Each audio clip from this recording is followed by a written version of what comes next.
और खासकर अगर आप देखेंगे तो एचडीएफसी बैंक से मिल रहा है। तो एचडीएफसी बैंक, कोटक बैंक, इन दो बैंक्स में तो कुछ पसंद आता है या फिर कोई और स्टॉक है बैंकिंग स्टॉक जो कि बैंक निफ्टी की रैली को लीड करेगा? कल बैंक निफ्टी में पिछले 2-3 दिन में जो गिरावट हमें देखने को मिली है, वहां पे कहीं ना कहीं एक नेगेटिव सेंटीमेंट क्रिएट हुआ था, पर्टिकुलरली इंडसइंड बैंक के बेस पे। लेकिन कहीं ना कहीं आज जो वो सेंटीमेंट थोड़ा सा न्यूट्रलाइज हुआ है, और आप देखिए इंडसइंड बैंक आज टॉप पे है। कोटक बैंक, एचडीएफसी बैंक दोनों ही आज अच्छे खासे परफॉर्म कर रहे हैं। मैं दूसरे बैंकों की ओर देखने से अच्छा मैं फोकस करना चाहूंगा एचडीएफसी बैंक के, क्योंकि लगातार दूसरा सेशन ऐसा है कि जहां पे एक अच्छी खासी मोमेंटम एचडीएफसी बैंक में देखने को मिल रही है। इतना ही नहीं, प्रेजेंट लेवल पे खरीदारी करके चलने की सलाह रहेगी। कल का जो लो है वो हमारा एक अच्छा खासा सपोर्ट है 1670 का। फिलहाल 1770 का यहाँ पे स्टॉक ट्रेड कर रहा है। प्रेजेंट लेवल पे खरीदारी करके चलिए 1670 के एसएल के साथ। टारगेट की बात कर लेते हैं, 1755 का पहला टारगेट है, एंड जैसे ये ब्रेक होगा आपको 1820 तक के वन वे लेवल देखने को मिल सकते हैं। हाँ वरुण जी, यहाँ पे एचडीएफसी बैंक सिर्फ और सिर्फ मैं पोजिशनल के लिहाज से तो रिकमेंडेशन दे ही रहा हूँ, लेकिन medium term to long term के हिसाब से भी बहुत ही बढ़िया लेवल पे स्टॉक ट्रेड कर रहा है। बकाया यहाँ पे पोजीशन जमा करने की मेरा रिकमेंडेशन है ऊपरी लेवल पे 1900, और 1900 जैसे ही ब्रेक होगा ये आपको 2050 तक की लेवल इजीली अचीव करते हुए देखने को मिल सकता है। तो एचडीएफसी बैंक पे फोकस करके चलने की सलाह रहेगी। ओके, तो 2000 के ऊपर के लेवल जो है वो भी आपको एचडीएफसी बैंक दिखा सकता है, ये है कुणाल जी का कहना। तो अच्छी खासी रैली जो है वो एचडीएफसी बैंक में देखने मिलेगी, और जाहिर सी बात है अगर एचडीएफसी बैंक 2000 के ऊपर गया तो बैंक निफ्टी 50,000 तो पहुंचना चाहिए। Let's see.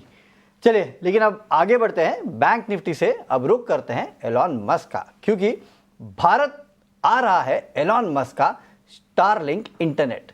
स्पेसएक्स ने एयरटेल और जियो के साथ हाथ मिला लिया है। इस डील से भारत को क्या फायदा होगा, इस खबर पर एक एक्सपर्ट बालाजी सुब्रमण्यम हमारे साथ है, साथ है, और हमारे सहयोगी सुमित चतुर्वेदी जो है वो भी जुड़ चुके हैं। तो एक बार सुन लेते हैं, बताइए। कल भारतीय एयरटेल ने अनाउंस किया, आज रिलायंस जियो ने अनाउंस किया। दोनों कंपनियां बड़े पैमाने पर स्टारलिंक के साथ अपने जो कह सकते हैं इक्विपमेंट्स लेकर आएंगी। आप समझते हैं स्टारलिंक्स क्या है? स्टारलिंक जो है वो एक satellite based internet service provider है। अगर हम डिफरेंस करें तो अभी जैसे हम अपने घरों में, शॉप्स पे और बाकी जगहों पे हम राउटर्स लगाते हैं, राउटर्स के थ्रू एम्पलीफाई करते हैं ब्रॉडबैंड को, उतने एरिया में ही जाता है। ये स्टारलिंक के थ्रू सैटेलाइट से जाएगा, और सैटेलाइट्स की जो ओनर है स्टारलिंक के, एलॉन मस्क हैं। बहुत सी कंपनी और भी ऐसी सर्विसेज देती हैं, पर स्टारलिंक सबसे बड़ा है, सबसे फास्टेस्ट जो स्पीड है वो देता है। इसकी speed as fast as 150 Mbps तक हो सकती है।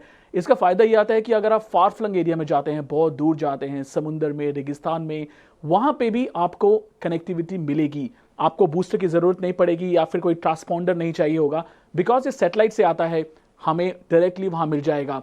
एग्जाम्पल है यूक्रेन। यूक्रेन ने अभी लड़ाई जब शुरू हुआ रशिया से, तो क्योंकि सारे टावर्स गिर गए थे, टावर्स टूट गए थे, सैटेलाइट इंटरनेट यूज़ किया स्टारलिंक का, और काफ़ी कम्युनिकेशन इस्तेमाल किया स्टारलिंक का। यूक्रेन एक एग्जाम्पल है। सो अब इंडिया में भी आएगा, और दोनों ने, अंबानी मित्तल ने एलॉन मस्क से हाथ मिलाया। हालांकि कि अभी परमिशन मिलना बाकी है, पर लगता नहीं कि परमिशन मिलना बहुत मुश्किल होने वाला है।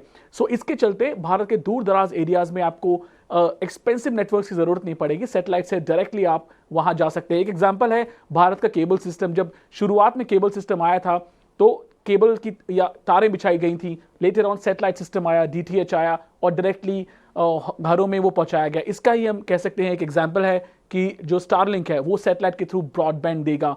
परमिशन मिलते ही शुरू हो जाएगा, और जाहिर सी बात है कि इसमें कुछ जो पैकेज है वो अनाउंस करेगा। तो इसमें LEO यानी लो अर्थ ऑर्बिट में सैटेलाइट्स होती हैं, वो बीम करती हैं इंटरनेट को, एंड इट कहीं भी जा सकता है दुनिया भर में, भारत में भी किसी भी कोने तक पहुंच सकेगा।